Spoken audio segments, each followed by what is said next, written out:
Monsieur, bonjour. Rémi Thérault est là avec vous pour la prochaine heure. Alors, émission exceptionnelle. Aujourd'hui, nous sommes en direct du bistrot du théâtre Olympe de Gouges, le quartier général d'Aurélie Barbutia et de ses équipes, la directrice des salles de spectacle de Montauban. C'est une émission spéciale qui marque le lancement des journées Olympe de Gouges. Pendant plus d'une semaine, Montauban célèbre l'héritage d'Olympe, figure de la Révolution française, dramaturge et autrice de la célèbre Déclaration des droits de la femme et de la citoyenne. Pour ce 20e anniversaire, c'est le thème Femmes engagées qui a été choisi, avec au programme spectacles, expositions, rencontres, concerts et des conférences qui interrogent la place et les combats des femmes d'hier comme d'aujourd'hui. Pendant une heure, nous allons vous faire découvrir quelques temps forts de cette édition avec plusieurs invités. Autour de la table, la comédienne Caroline Rochefort qui joue aujourd'hui sur la scène du théâtre Olympe de Gouges. Bonjour. Bonjour. Il y a aussi Aude Buffier, directrice du développement culturel à la ville, qui nous guidera dans la programmation. Bonjour. Bonjour. Merci d'être là. L'équipe du projet Obstiné, avec une partie de l'équipe, avec Simona Boni. Bonjour. Bonjour. Et puis Joe Tempier. Bonjour. Bonjour, merci. Vous serez là pour nous expliquer ce projet de votre compagnie Grasparossa, projet à plusieurs formes. Gaëlle Jiquel viendra nous rejoindre également. Bonjour. Bonjour. Guide conférencière au SIAP de Montauban. Vous nous parlerez des parcours culturels consacrés aux femmes dans la ville et puis aussi d'un jeu, un jeu de piste. On verra ça tout à l'heure. Et puis, à côté de vous, il y a l'artiste muraliste. J'ai appris un mot en préparant cette émission. Julia Forma, au début j'avais marqué street artiste, mais ça marche aussi. Ça marche aussi, ok. Donc vous êtes à l'origine d'une fresque créée spécialement pour les 20 ans de l'événement et vous nous parlerez de ça tout à l'heure. Donc une émission spéciale pour parler culture, engagement et héritage en direct du cœur de ces journées dans le bistrot du théâtre Olympe de Gouges. Eh bien on va commencer avec vous. Aude Buffier, donc directrice des affaires du développement culturel de la ville de Montauban. Et du patrimoine. Voilà. La thématique de cet anniversaire, donc, c'est femmes engagées. Est-ce que vous pouvez nous en dire quelque chose ? Oui, alors effectivement, les Journées Olympe de Gouges sont un événement récurrent organisé par la ville de Montauban. Et donc, pour chaque édition, on essaie de lui trouver un thème qui soit suffisamment large pour être rassembleur, puisque c'est une programmation, on y reviendra certainement, qui est partenariale. Et également, quand même, pour réussir à chaque fois à brosser des aspects particuliers de ce qu'il y a à dire sur Olympe de Gouges et surtout sur ses idées et son combat, puisque au-delà de la figure d'Olympe, ce sont bien sûr ces idées qui nous importent, notamment parce que ces idées ont traversé les siècles et sont aujourd'hui encore d'une très grande actualité. Donc effectivement, pour 2026, femmes engagées sur tous les plans, engagées politiquement, engagées dans la production artistique, engagées aussi dans la société, et également les petits engagements du quotidien. Voilà, ça nous a semblé être un thème qui pouvait se prêter à l'exercice et on a eu énormément de propositions, donc on pense qu'il a plutôt plu. Voilà, et on va y revenir parce que c'est aussi une coordination un peu particulière, parce qu'il y a des équipements de la ville, mais il y a des associations, il y a plein de partenaires en fait qui se joignent à ce grand mouvement. Tout à fait, c'est vraiment une programmation qui est réalisée en collaboration avec beaucoup de monde. Alors bien sûr, en premier lieu, les équipements culturels de la ville. Ici, on est au théâtre Olympe de Gouges. Bon, c'est pas un hasard, il y a des spectacles qui vont se produire ici, mais tous les équipements culturels de la ville participent d'une manière ou d'une autre à cet événement. C'est pas une obligation, hein. Il y a des fois des thèmes, des années où ça s'y prête moins pour les uns ou pour les autres, mais généralement on a quand même une large contribution et on fait également appel à nos partenaires, les associations du territoire. Donc certaines sont des partenaires réguliers, récurrents, que l'on connaît bien, avec lesquels on a plaisir à travailler. Il y a Confluence, il y a le Rio, il y a le VO. Et puis il y a aussi, on arrive des fois à adjoindre des petits nouveaux, des gens avec lesquels on n'a pas forcément l'habitude de travailler, et on est toujours ravis d'ouvrir nos portes et d'élargir le spectre. Femmes engagées, donc voilà la thématique. Et pour ouvrir cette thématique, quoi de mieux que l'engagement politique d'Anna Politkovskaya, que vous jouez sur la scène du théâtre Olympe de Gouges, Caroline Rochefort, aujourd'hui même, 14 heures pour les scolaires et pour le grand public ce soir à 20h30. Avant de parler du spectacle, peut-être est-ce que vous pourriez nous rappeler qui était Anna Politkovskaya? Anna Politkovskaya, c'est une journaliste russe qui a œuvré énormément pour la presse indépendante russe, qui a été exécutée pour avoir dit la vérité, puisque c'était son combat le plus... c'était son combat de vie, c'était sa mission de raconter ce qui se passait, notamment au moment de la guerre en Tchétchénie, où elle est allée sur le front pour voilà, raconter ce qui se passait et du coup avoir un discours un petit peu inverse au discours officiel. Elle a été assassinée en 2006. Hein, oui, c'est ça. C'est ça. Qu'est-ce qui a fait que vous vous êtes intéressé à cette figure du journalisme? En fait, Stefano Massini, l'auteur de la pièce, qui est un immense dramaturge italien, il a, au moment de la mort d'Anna Politkovskaya, récupéré énormément de ses écrits, de ses interviews pour en faire une pièce de théâtre. Il avait vraiment envie que sa vie, en tout cas une partie de sa vie, soit montée au théâtre. Et moi, j'ai découvert ce texte à ce moment-là, c'est-à-dire il y a une vingtaine d'années. Et au moment de l'invasion de l'Ukraine, je me suis rappelé que j'avais ce texte dans ma bibliothèque. Je l'ai pris pour le lire. On a fait juste un one-shot à Avignon en lecture cette année-là dans un théâtre qui s'appelle le Théâtre des Carmes. Et quand les lumières se sont allumées et que j'ai ressenti, en tout cas que nous avons ressenti l'émotion des spectateurs, où c'était juste une lecture et pas encore un spectacle, on a pris la décision d'en faire un spectacle parce qu'on s'est rendu compte que le combat d'Anna pour la liberté de la presse était un combat qui devenait urgent, nécessaire, et à travers ce spectacle, c'est de ça dont on parle. Et alors justement, de la lecture au spectacle, comment s'est fait, comment s'est monté ce spectacle justement, cette mise En fait, scène? c'est vraiment parti d'un désir d'une équipe de comédiens. Après, on est allé voir un metteur en scène qui est parti avec nous, des producteurs. On a travaillé pendant 1 an. Et ensuite, on a fait le Festival d'Avignon. Dans un théâtre qui s'appelle le Théâtre du Balcon. On a lancé le spectacle et après on est parti en tournée tout de suite. C'est un seul en scène? Non, on est 2. Ouais. Donc moi j'interprète Anna Politkovskaya et l'acteur avec qui je joue va interpréter toutes les personnes que j'interviewe. Donc ça va du soldat russe au soldat tchétchène. Il joue même un poste de télévision à un moment donné. Il joue un narrateur. Voilà. En fait, l'idée du metteur en scène, c'était que Anna soit au centre. Et donc, on est autour d'elle énormément de vie et d'action incarnées par Pierre Berceau avec qui je joue. Alors, vous le jouez ce soir à 20h30 en ouverture pour le grand public, mais dès 14h avec les scolaires. J'imagine que derrière, les discussions qui s'engagent doivent être riches. Oui, elles sont très riches et surtout ce qu'ils nous disent, et moi j'apprécie beaucoup, et je vais vraiment le dire comme ça nous a été dit, parce que je trouve que c'est drôle et je trouve que ça raconte quelque chose de cette génération-là aussi. Souvent, ils nous disent merci parce qu'avec ce spectacle, on a l'impression qu'on n'est pas pris pour des cons. Mais ils nous le disent vraiment comme ça. Parce que il y a quelque chose de très vrai dans ce qui se passe sur le plateau avec ce spectacle, de très vrai pour eux. Par rapport à cette situation dans laquelle ils vivent, où ils sont bombardés d'informations venues de l'IA et d'informations venues de journaux beaucoup plus sérieux. Et de désinformation. Exactement, il y a beaucoup de désinformation. C'est une génération qui vit avec la désinformation. On l'avait nous aussi, mais pas du tout à ce niveau-là. Et quand on échange avec eux après le spectacle, parce qu'il y a tout le temps des bords plateaux avec eux, on parle de ça, de leurs difficultés qu'ils ont pour trouver l'information, pour avoir un esprit critique et se forger leur propre opinion et pas une opinion venue d'une chaîne ou de quelqu'un. Et ça, c'est vrai que c'est très très riche. Et en plus, ils font un parallèle avec les conflits qu'il y a autour d'eux immédiats. Donc en fait, le mot Tchétchénie dans la pièce, on peut le remplacer par le pays Ukraine, on peut le remplacer par tous les conflits qu'il y a autour de nous. Et c'est vrai qu'il y a quelque chose qui a beaucoup changé entre le début et maintenant, c'est les spectateurs. En fait, leur attention et leur écoute, ils sont au début, ils venaient parce que soit ils connaissaient Anna, soit ils étaient intéressés par la Russie. Aujourd'hui, ils viennent parce que ils se sentent concernés.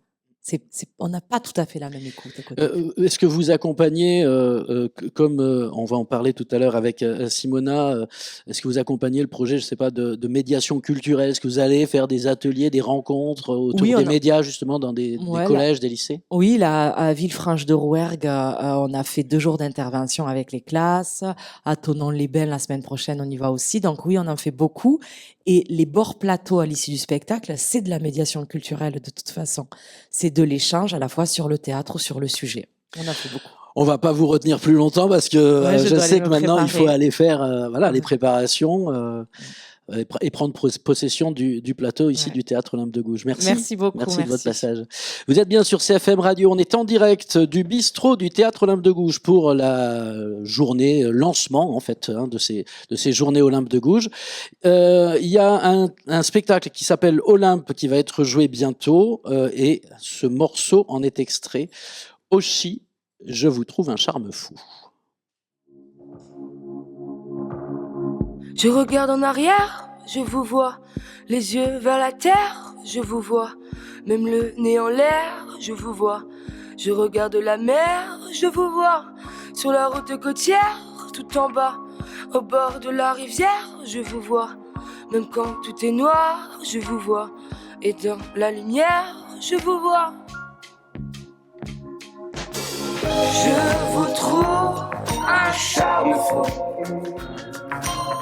Ce petit je ne sais quoi, moi qui va me rendre fou. Je vous trouve un charme fou.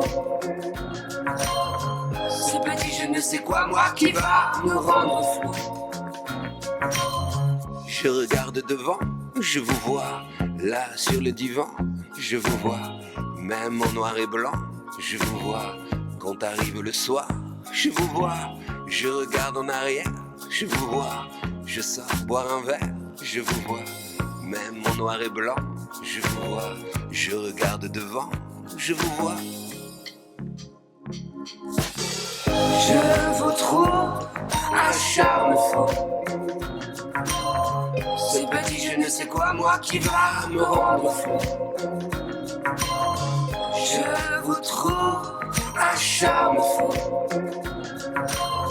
Ce petit je ne sais quoi, moi qui va me rendre fou.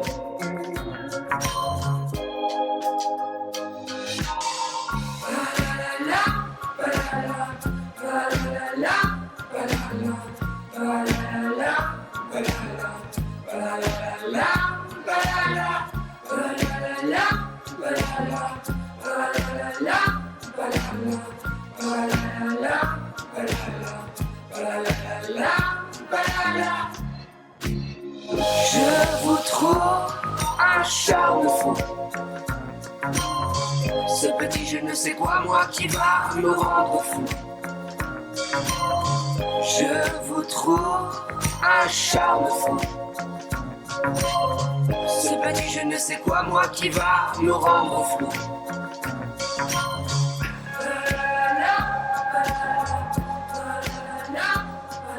Me rendre flou, me rendre flou. Oshi, je vous trouve un charme fou. Ça fait partie de la playlist du spectacle Olympe qui va être donné. Alors, j'ai pas le programme sous les yeux, mais j'ai mieux que ça. J'ai Aude Buffier à mes côtés, qui est directrice du développement culturel de Montauban et qui connaît le programme par cœur de ces journées Olympe de Gouges, non? Alors, par cœur, je sais pas, mais j'en connais quelques éléments, effectivement. Et le spectacle Olympe se jouera dans une semaine, le vendredi 20, au Théâtre Olympe de Gouges, à 20h30. D'accord. Vous en savez un peu plus sur ce spectacle-là en particulier? Ben, parce que j'ai vu qu'il y avait beaucoup de musique quand même. Oui, il y a beaucoup de musique. C'est une création. Donc déjà, ça, c'est important à souligner parce que le théâtre revendique d'être un lieu de création. C'est un projet qui va porter sur notamment la vie d'Olympe, d'où le nom, mais avec un S entre parenthèses, donc qui peut laisser penser qu'il y a peut-être différentes figures qui vont émerger. Et c'est vraiment une création tout à fait contemporaine et qui va faire souffler un vent de liberté comme ça sur la vie et l'œuvre d'Olympe. Alors voilà, un spectacle parmi tant d'autres un programme très très riche, hein, on l'a dit au début, des conférences, des spectacles, des expositions, une fresque. Comment s'est construit ce programme des Journées Olympe de Gouges 2026, Aude Buffier? Alors, le programme, il se construit assez longtemps en amont. On réunit nos partenaires, donc forcément les services des affaires culturelles sont mis à contribution, mais je crois qu'ils viennent pas forcément à reculons sur ces projets. Et puis, on invite aussi nos partenaires, principalement les associations, mais pas que, hein, la liste n'est pas fermée. On expose le thème que l'on a retenu. Et voilà, on leur soumet ce thème et on leur demande ce qu'ils peuvent ou ce qu'ils veulent en faire. Et la programmation se crée comme ça. Et nous, on agence, on organise, on essaie de tisser des liens des fois entre des propositions qui font sens ensemble. On essaie de les coordonner sur un temps assez resserré puisque c'est un temps événementiel, il peut pas s'étirer comme ça dans la durée.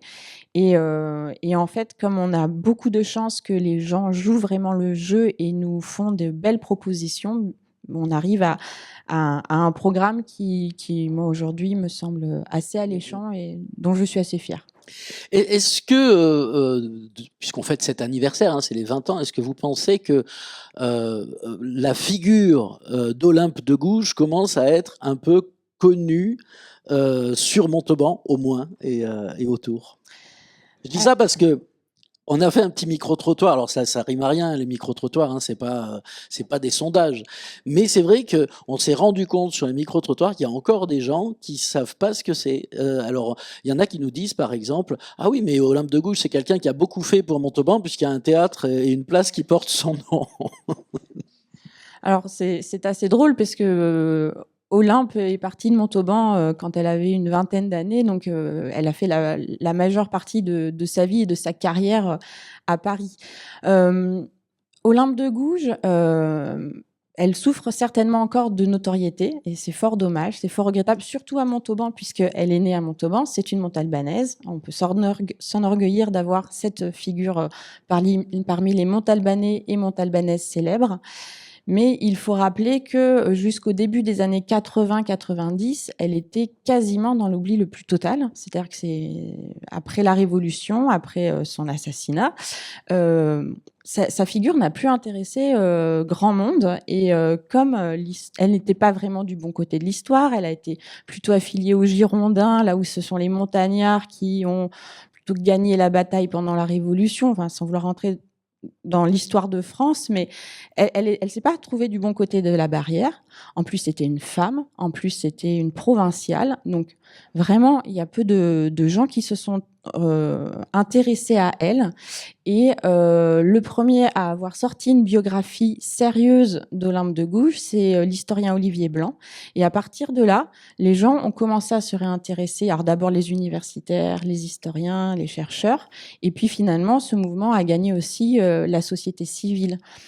Il a même été question à un moment d'une éventuelle panthéonisation. Ça, c'était au milieu des années 2010, vers 2015. Il y a eu des pétitions qui ont été faites, qui ont rencontré un grand succès ici, bien évidemment, puisque c'est sa patrie d'origine.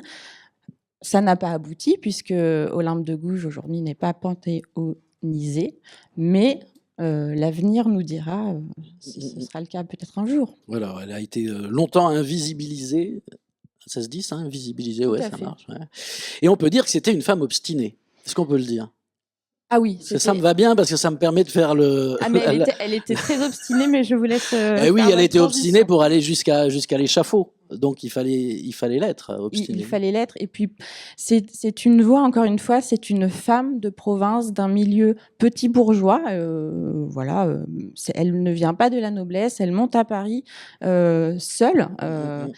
Elle est veuve et personne ne lui tend le micro. Hein. La parole, elle la prend elle-même. Elle va coller des affiches dans la rue. Elle écrit ses textes. Elle monte des pièces de théâtre et elle se fait entendre par sa seule volonté et par son seul engagement personnel. Donc oui, obstinée, elle devait l'être. Obstinée, c'est le projet de la compagnie Grasparossa, de votre compagnie Simona Boni, c'est ça? Oui. Bonjour. Merci. Bonjour. Merci de nous présenter ce projet avec Joe Tiempe, parce que alors c'est un projet, il y a du théâtre, il y a de la vidéo, il y a des arts plastiques, il y a beaucoup de choses dans ce projet qui part là aussi d'une rencontre ou d'un documentaire sur une femme italienne que vous allez nous présenter, qui s'appelle Lucia Pisapia. Lucia Pisapia Picella. Merci. Oui, tout est né avec Lucia il y a 3 ans.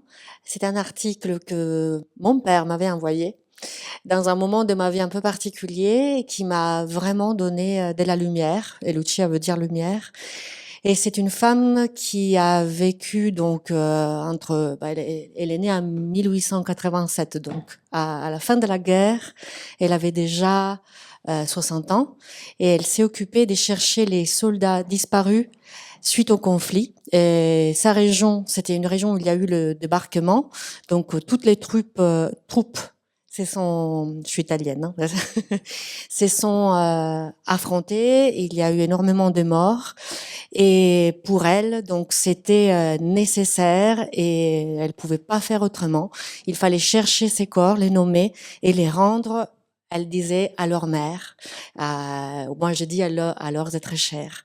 Elle en a trouvé plus de 700 et qu'elle a identifié comme elle a pu. Elle a fait forger des boîtes en zinc pour pouvoir ranger chaque corps avec tous les restes.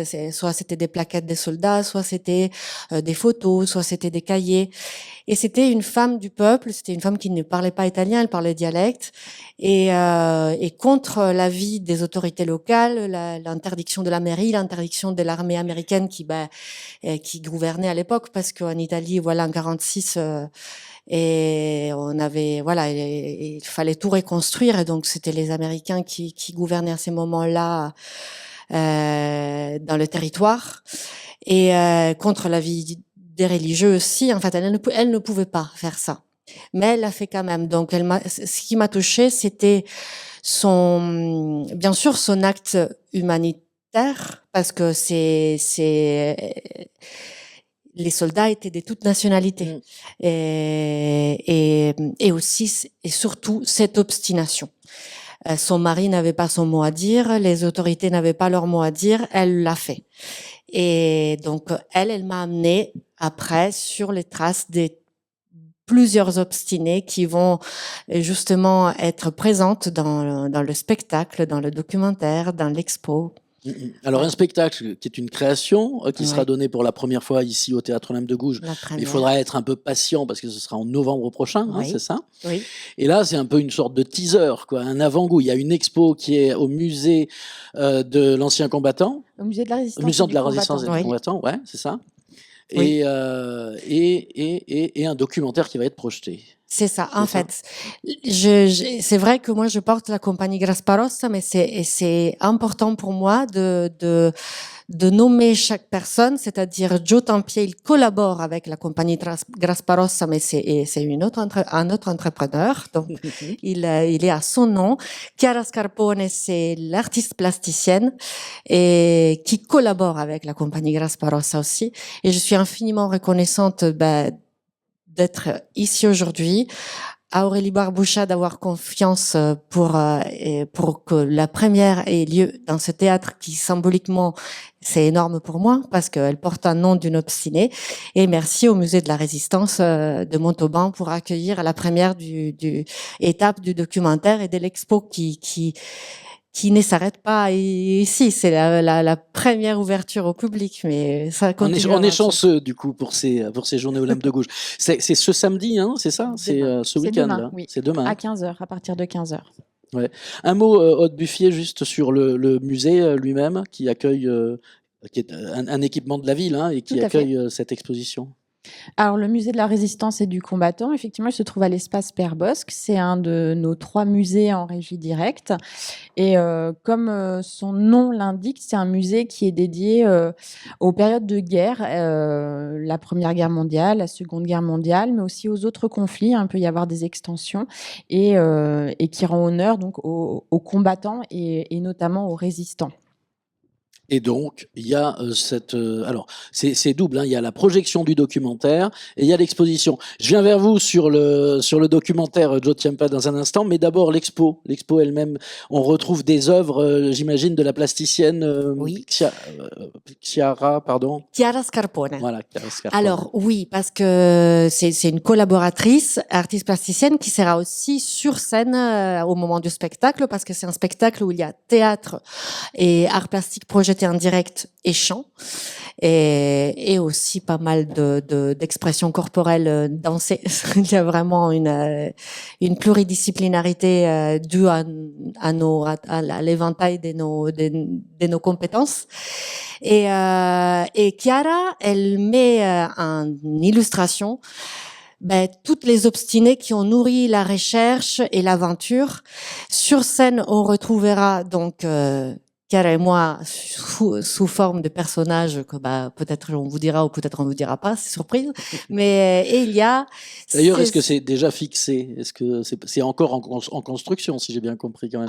L'écriture est là. Ouais. On est au moment de la mise en scène. Là, on est en pleine résidence pendant 3 semaines. Après, on aura une résidence donc là, on est à Toulouse. Ensuite, on sera en mai à l'espace Roguet, toujours à Toulouse. En octobre à Avignon au théâtre Artéphile et après ici au théâtre Olympe de Gouges avant la sortie. Avant la sortie, avant la grande première. Et donc dans le spectacle on retrouve 3 personnages.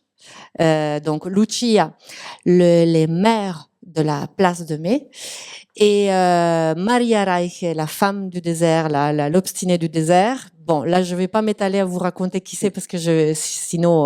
Non, mais il faudra venir voir aussi. Et puis, voilà. on en saura déjà un petit peu plus en allant au musée. Voilà. Et dans l'expo, il y aura ces 3-là, plus plein d'autres, notamment aussi Olympe de Gouges qui est représentée par Chiara. Donc, il y a toutes les femmes que je n'ai pas pu mettre dans les spectacles. Bon. Et puis, ce documentaire qui va être projeté, j'arrive vers vous. Vous allez nous en parler, Joe Ciampa. Après La Grenade de Clara Luciani, tiens.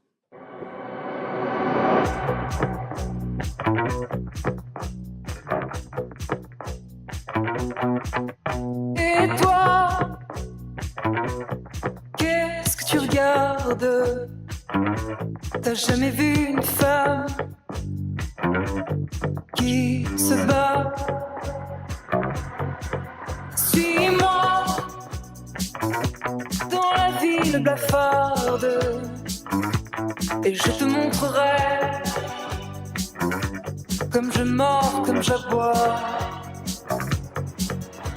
Regarde, sous mon sang la grenade, sous mon sang la, regarde, sous mon sang la grenade. Regarde, sous mon sang la grenade, sous mon sang la, regarde, sous mon sang la grenade.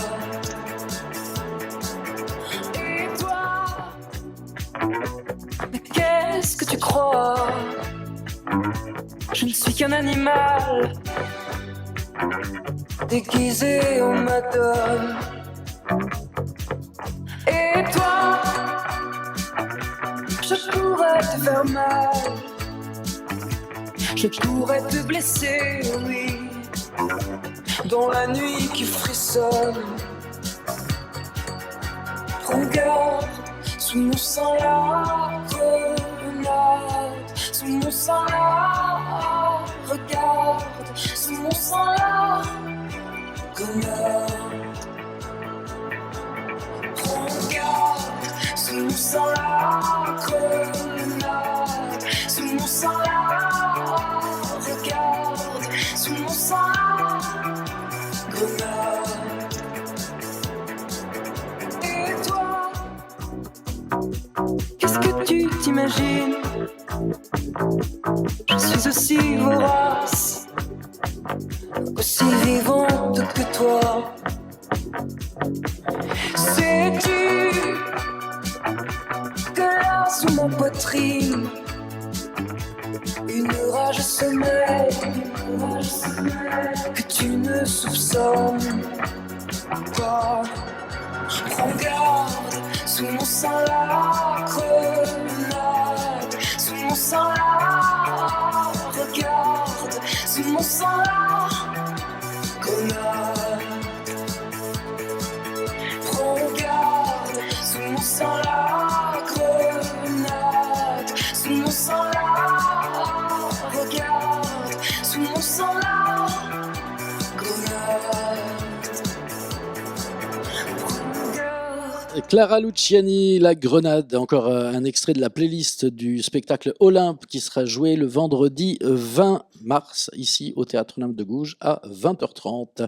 Je dis ici parce que si vous êtes de l'autre côté du poste et que vous prenez le train en marche, sachez que nous sommes en direct du bistrot du Théâtre Olympe de Gouges pour une émission spéciale sur les lancements de l'anniversaire des Journées Olympe de Gouges avec plusieurs invités autour de la table. Aude Buffier, directrice du développement culturel de Montauban, avec également Simona Boni et Joe Tampier de la compagnie Grasparosa. Avec, on discutera dans quelques minutes, Gaël Jiquel, responsable de l'action culturelle du SIAP de Montauban, et Julia Format, artiste peintre muraliste, dont vous découvrirez une œuvre spécialement réalisée pour cet anniversaire.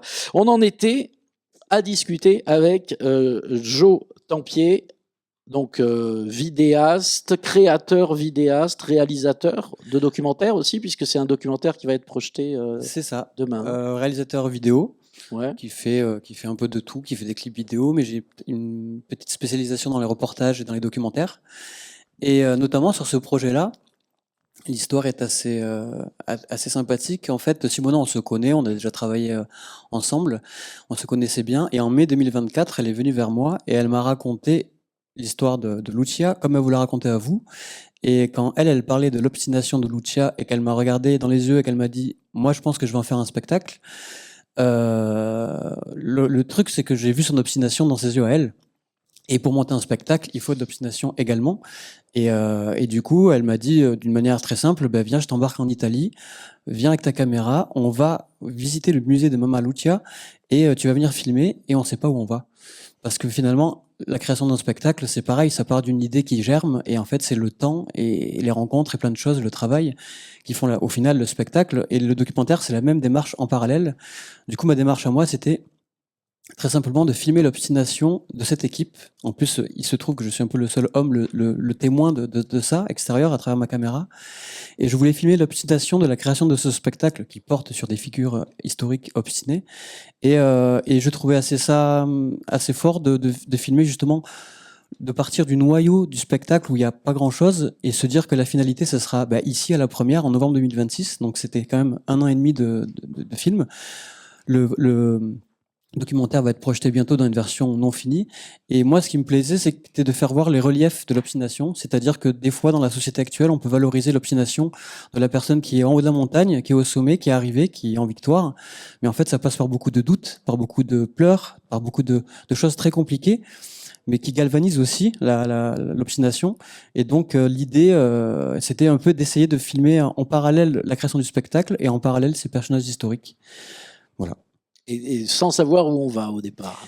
Donc Sans ça veut dire savoir que où vous on va. avez beaucoup filmé et beaucoup déroché, par exemple. Il y a un C'est gros ça. travail de... C'est ça. On va dire que de mai 2014 à 2024, pardon, ça aurait fait longtemps. Sinon, ça aurait fait 2014, ça beaucoup. fait- Ah oui, ça fait Non. longtemps. Ouais, pendant 1 an, j'ai vraiment filmé, créé de la matière en essayant de savoir comment j'allais faire, qu'est-ce que j'allais faire avec ça. Et là, comme l'a dit Simona, là, l'écriture étant finie du spectacle, c'est la mise en scène qui commence à prendre place. Et bien, en parallèle, le documentaire, c'est pareil, il est tout construit. Il y a une première version qui va être diffusée bientôt. Et du coup, là, maintenant, j'ai tous les traits. Et là, maintenant, je sais un peu plus ce que je veux filmer, ce dont j'ai besoin pour vraiment construire mon propos autour de l'obstination. Et si j'ai bien compris, donc ce documentaire que vous projetez un peu, pas tout à fait fini, Ouais. demain au musée du combattant de Montauban, Oui. il y a aussi une partie qui va être dans le spectacle. Ou je me trompe, Simona Boni. Il y a des parties de vidéos dans le spectacle? Et Si. Alors, C'est pas fini tout simplement parce que la fin, ce sera ici au Théâtre Olympe de Gouges. C'est la fin de l'aventure, mais en réalité, il est fini. Il est fini à mars 2026. Mais il y a non, mais encore comme le spectacle est pluridisciplinaire et que j'ai vu que Chiara Scarpone faisait en direct des œuvres pour illustrer en fait votre propos. Je me demandais s'il y avait aussi. Non, la vidéo sur scène, c'est vraiment la projection du travail en direct d'art plastique de Chiara. Le parallèle qu'il y a, c'est que l'exposition, je la fais aussi à Chiara à travers des photos, un peu de making of du spectacle, des photos un peu off. Et mais du coup, tout ça c'est lié. Mais non, c'est vraiment le documentaire et l'expo est en parallèle du spectacle. Mais sur scène, effectivement, il y aura pas de vidéo à proprement parler. D'accord. Bon, en même temps. Elle aura une table lumineuse avec une caméra qui prend ce qu'elle fait en direct. Ok. Vivement le mois de novembre qu'on puisse assister à ça. Et en plus, nous à CFM, on sera contents parce qu'on pourra venir vous voir aussi dans les coulisses en train de travailler. On viendra peut-être faire un petit reportage sur la dernière séance de résidence création ici au Théâtre Olympe de Gouges. Et on vous filmera et vous serez dans le documentaire fini. L'arroseur arrosé, ça s'appelle. Non, mais c'est important, j'imagine, pour vous aussi, Aude Buffier, directrice du développement culturel de la ville, d'avoir ces moments de création et de permettre ces moments de création. Ah oui, tout à fait. Quand on programme, on peut programmer des choses qui sont déjà finies, déjà achevées, et puis on peut aussi laisser la place à la création. Il y a toujours un côté de prise de risque quand on accueille une création, parce que ça veut dire qu'on n'a pas vu le résultat fini. Donc on s'engage à côté des artistes. C'est une forme de soutien qui est, je crois, importante. Et donc bien sûr, ça a sa place tout à fait dans les programmations que nous proposons. C'est facile d'arriver à taper aux portes des théâtres et de trouver des financements pour se faire accueillir quand on est un artiste? Non. Non, surtout, après, ça dépend toujours du chemin de chacun. Moi, je suis arrivée en France il y a 10 ans. Je parlais pas français. J'ai complètement changé de vie et j'ai fait 100% ce que j'avais envie de faire. Ça fait 10 ans que j'en vis. Mais voilà, il y a 10 ans, j'étais en Italie. Et j'ai créé mon réseau, j'ai une facilité à relationner avec les personnes et à apprendre vite les langues. Mais après, je suis infiniment reconnaissante aussi aux personnes qui justement ont une ouverture et font cette confiance. Il y en a à Toulouse et à Montauban pour le coup, c'est ce théâtre ici.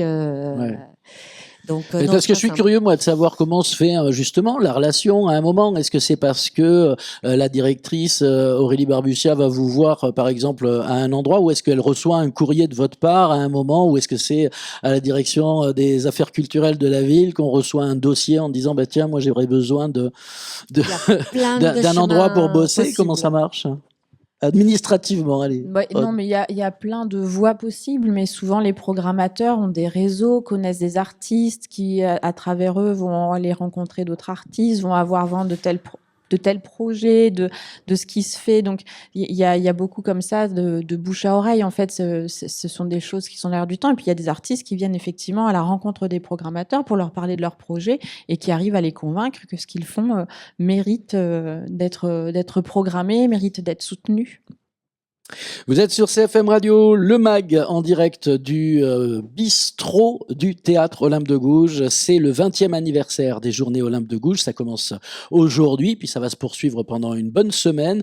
Des conférences, des spectacles, des expositions.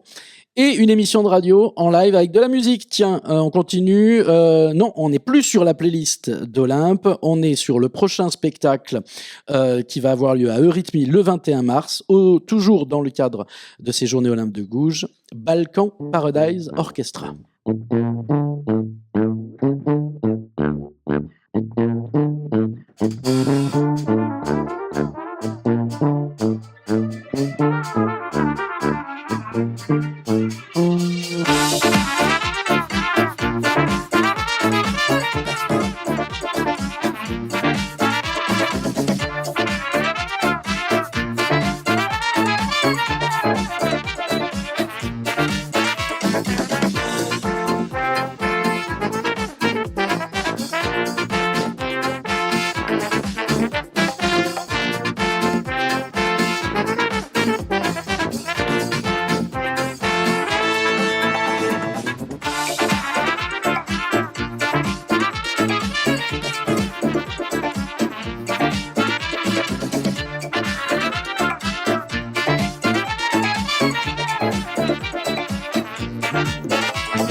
ara deixa't de xatxar, tothom vol ser estimat.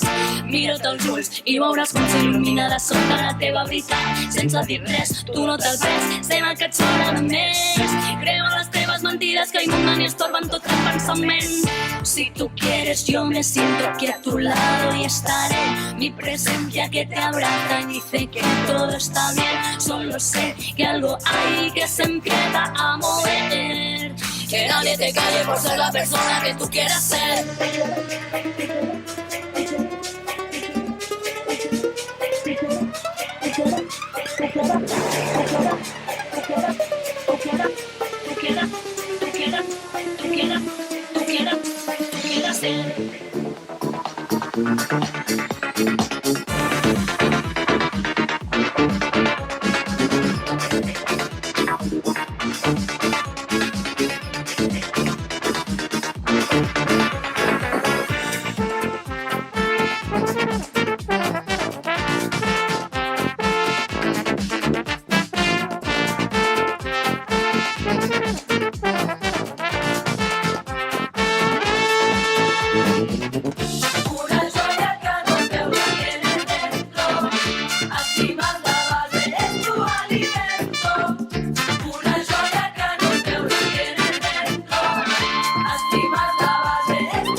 Voilà, Balkan Paradise Orchestra en concert à Eurythmie le 21 mars.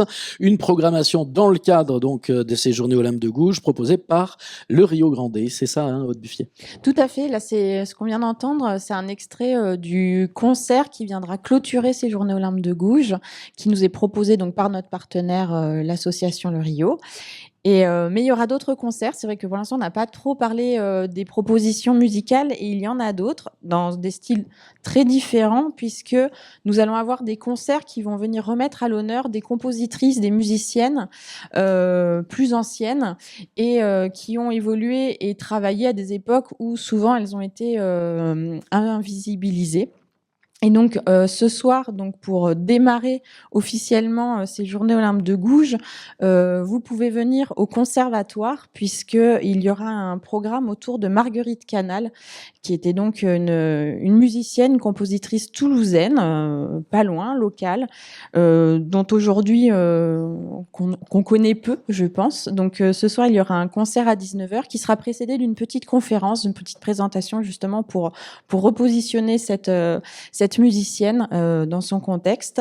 Et puis dans un style assez similaire, dans un registre similaire, au musée Ingres-Bourdel, pardon, excusez-moi, il y aura également un concert organisé, également toujours dans cette même idée de remettre des compositrices en valeur, dont le nom aujourd'hui s'est un peu perdu dans les limbes parce que les compositeurs ont pris le dessus.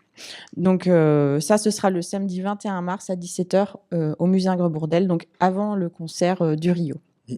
Et il y a aussi des visites au musée Ingres-Bourdel, mais des visites chantées. Voilà, il y a des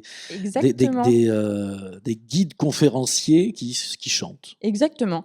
Alors, ce ne sont pas les guides conférenciers qui chantent, ce sont des visites à deux voix. C'est-à-dire qu'on a un guide conférencier qui fait son travail et qui tient un propos sur le musée, sur les œuvres, mais ce guide est accompagné par une chanteuse pour faire effectivement cette visite à deux voix. Et ça, ce sera dimanche à 14h au musée Ingres. Bon, et ça me fait la transition pour accueillir Gaëlle Jiquel, responsable de l'action culturelle au Centre d'interprétation, d'architecture et du patrimoine, le CIAP de Montauban.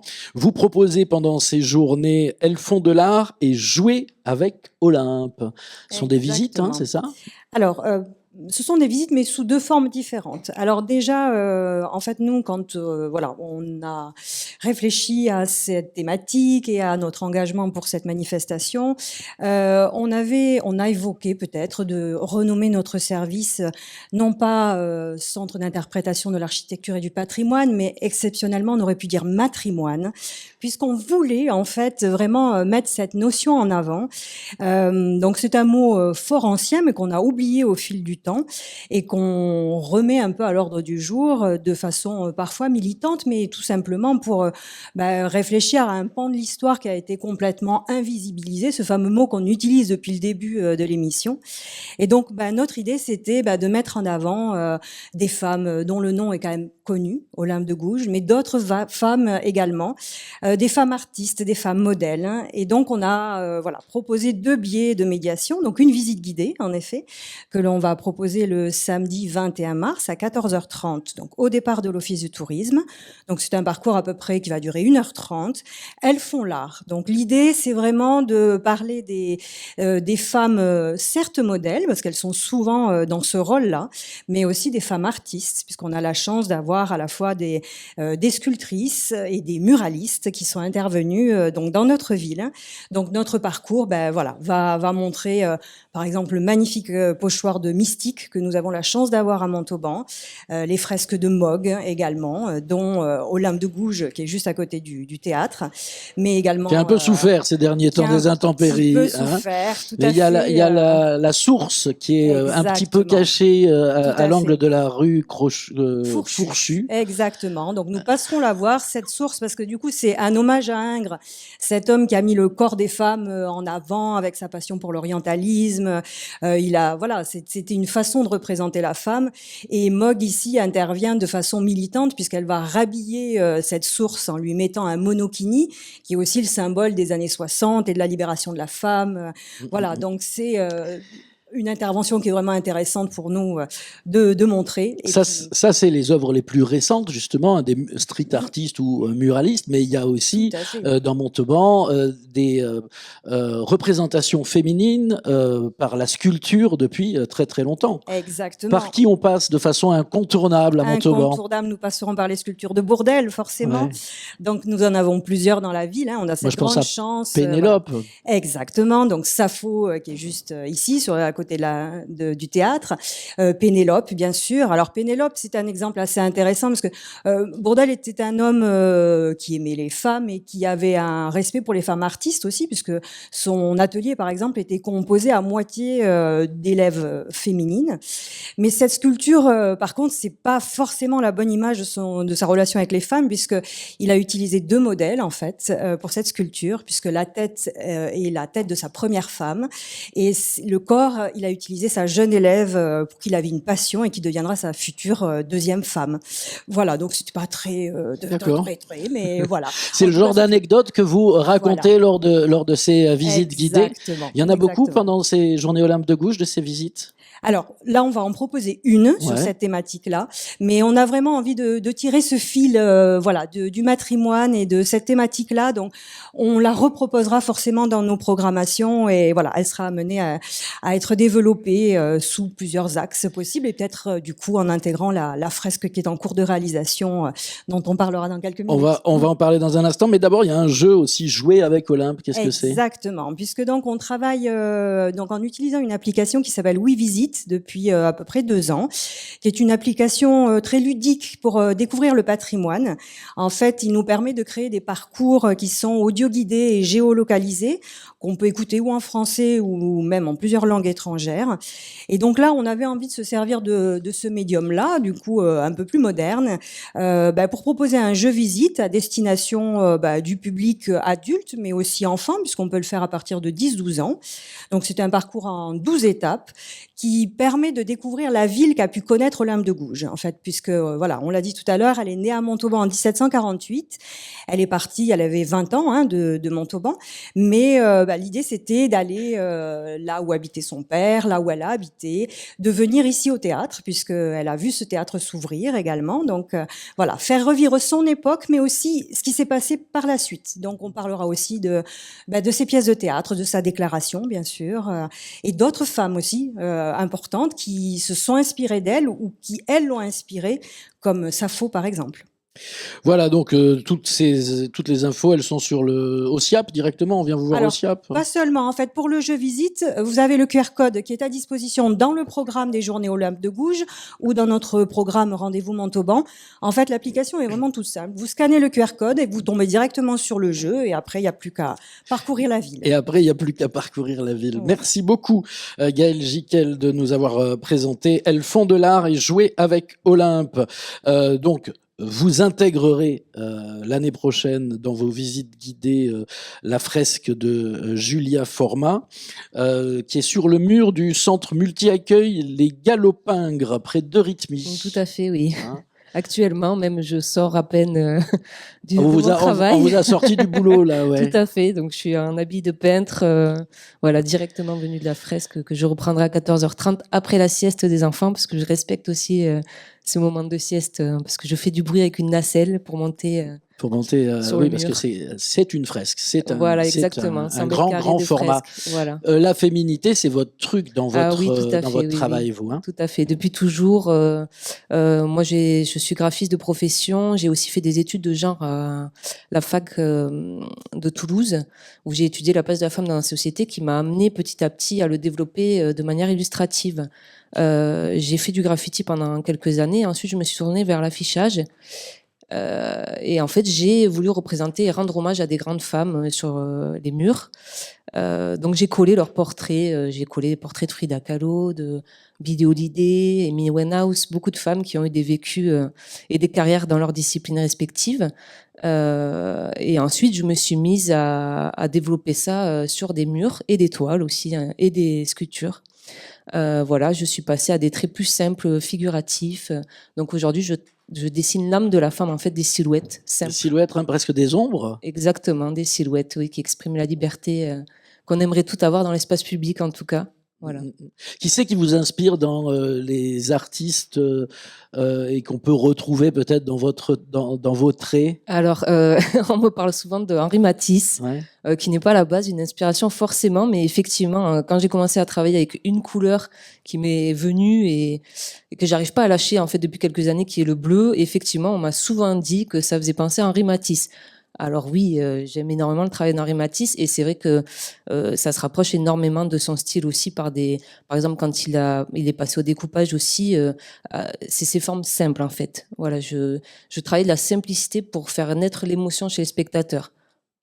Donc je travaille vraiment des formes simples. Donc là, la fresque sera terminée pour quand? Écoutez, si la météo me le permet, je terminerai mardi prochain. Donc j'y suis jusqu'à mardi prochain en croisant les doigts, voilà, pour que la pluie ne soit pas au rendez-vous. Aude Buffier. Néanmoins, il y a un finissage. On a prévu un temps de finissage de cette œuvre. Donc, ce sera samedi 21 mars à 18h30. Donc, au pied du mur, hein, au pied de la crèche Galopingres, on donne rendez-vous au public pour justement venir rencontrer Julia et éventuellement lui poser des questions sur son travail, comment elle s'y est pris, pourquoi elle a fait ça, enfin tout ce qui peut renseigner le public. Et voilà, et pour marquer aussi un petit temps officiel de la réalisation de cette fresque qu'on attend beaucoup. Allez, on arrive au terme de cette émission. Aude Buffier, c'est à vous de nous donner, allez, on va dire 3 rendez-vous. Non, mais je vous aide un peu. On commence par un rendez-vous qui est pas très loin d'ici parce qu'il y a un équipement, moi, que j'aime beaucoup en plein centre-ville de Montauban et qui donne un peu la résonance de tout ce qui se fait, que ce soit au théâtre ou ailleurs. C'est la Maison du Crieur. La Maison du Crieur, effectivement, on accueille ce mois-ci à la Maison du Crieur une exposition de photos d'une photographe qui s'appelle Magdeleine Ferru. Donc, effectivement, on invite le public à aller voir cette exposition donc, qui a été proposée par une artiste photographe. Et à la Maison du Crieur se trouve également, c'est un lieu qui n'est pas très grand, mais qui est néanmoins divisé en 2. Et sur la partie arrière de la Maison du Crieur, il y a un espace qui est dédié à Olympe de Gouges et plus particulièrement à sa déclaration des droits de la femme et de la citoyenne, puisque chacun des articles fait l'objet d'un encadré. Et donc, on peut ainsi retrouver Olympe et sa déclaration à la Maison du Crieur. Donc, ça fait 2 raisons d'aller à la Maison du Crieur de toute urgence. Allez, on se déplace un peu à l'ancien collège. Il doit bien y avoir des conférences, non, à l'ancien collège? Oui, tout à fait. Il y a des conférences. J'essaye de voir si elle connaît par cœur Aude Buffier le programme. Mais je pense que vous pouvez réussir à me coincer. Hein. Je n'ai pas tout de tête. Mais si, il y a des conférences à la Maison du Crieur. Il y a une conférence qui est proposée par le CIDFF. Donc ça aura lieu le mercredi 18 mars. Donc le CIDFF, on est ravis de les accueillir cette année dans notre programmation. On ne travaillait pas forcément avec cette association avant et on est très heureux qu'ils participent cette année. Donc à partir de 17h30, il y aura des lectures de la part du CIDFF, suivies par effectivement une conférence qui porte sur les engagements féminins d'hier et d'aujourd'hui. Et il y aura également une conférence donnée par l'UTAM, ça c'est mardi 17 de mémoire, tout à fait, et qui parle des femmes dans l'histoire de la peinture. Allez, et enfin pour terminer, un film. Et il y a 2 projections, donc je vais quand même citer les 2 si vous voulez bien. Allez. Toujours le mardi 17 mars, il y a une projection au CGR qui nous est proposée par la MJC sur un film qui s'appelle 7 jours et qui parle effectivement de l'engagement d'une femme qui est féministe, qui travaille en Iran et qui va se retrouver face à un dilemme. Et le lendemain, la projection d'un documentaire autour de la vie de Diane Fossé, qui est cette grande spécialiste des gorilles, alors qui, elle, pour le coup, était vraiment une femme engagée à 100% dans son combat pour la protection des primates et qui, elle aussi, a laissé la vie. Et donc ça, c'est une proposition du Muséum d'histoire naturelle en collaboration avec le service jeunesse. Et voilà, cette émission touche à sa fin. Le programme est très riche, très dense pendant cette semaine pour les journées Olympe de Gouges du 13 au 21 mars à Montauban. Merci à tous nos invités. Alors à vous, Aude Buffier, à Caroline Rochefort, à Simona Boni, à Chiara Scarpone qui aurait dû être là mais qu'on embrasse de loin, à Jo Tempier, à Gaël Jiquel et Julia Format. Merci aussi à la technique, à Aurélien et puis à Cédric et Vincent qui ont pris des photos et des vidéos que vous verrez sur les réseaux sociaux. Merci à Aurélie Barbussia et à ses équipes de nous avoir accueillis ici au Théâtre Olympe de Gouges, à Caroline Ziegel de la com de la mairie pour toute la logistique. Trop bien Caroline, merci beaucoup. Et puis voilà, les journées Olympe de Gouges, c'est jusqu'au 21 mars. Des spectacles, des rencontres, des expositions autour des femmes engagées. Et ici, ce soir, au Théâtre Olympe de Gouges, vous pouvez venir voir Femmes non rééducables avec Caroline Rochefort. C'est à 20h30. Bonne journée sur CFM Radio. Merci à vous.